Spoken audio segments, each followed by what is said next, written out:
علیکم۔ اقبال کا شعر ہے، فطرت کے مقاصد کی کرتا ہے نگہبانی، یا بندہ صحرائی یا مرد کوہستانی۔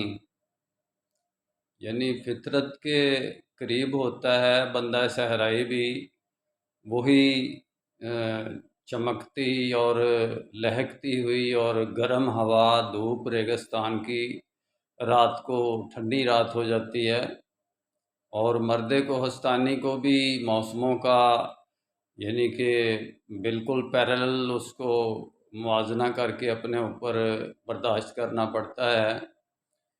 تو دونوں فطرت کے قریب ہیں۔ اب ہم کہتے ہیں جی فطری طور پر زندگی بسر کرنی چاہیے، فطری طور غذائیں کھانی چاہیے، فطری طور طریقے استعمال کرنے چاہیے، نیچرل بیوٹی ہونی چاہیے۔ نیچرل اور ان نیچرل کی بڑی تعریف ہوتی ہے کہ نیچرل چیز اچھی ہوتی ہے، لیکن یہ نیچرل طور پر جو گرم موسم آتا ہے ساون بھادوں کا، بھئی اس کو بھی برداشت کرو اے سی کے بغیر۔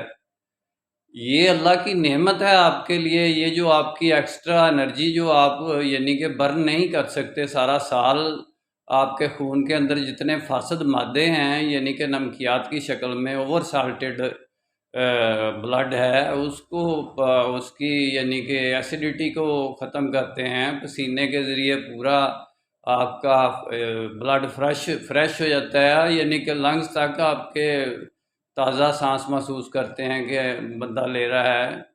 تو پھر اس کو برداشت کریں، گرمی کو بھی برداشت کریں، سردی کو بھی برداشت کریں، تو پھر تو مزہ آتا ہے کہ فطرت کے مقاصد کی کرتا ہے نگہبانی۔ پھر فطرت کی بات ہے جی، کوئی بات نہیں جی، منرل واٹر ہے، فطری پانی ہے، اچھا ہے۔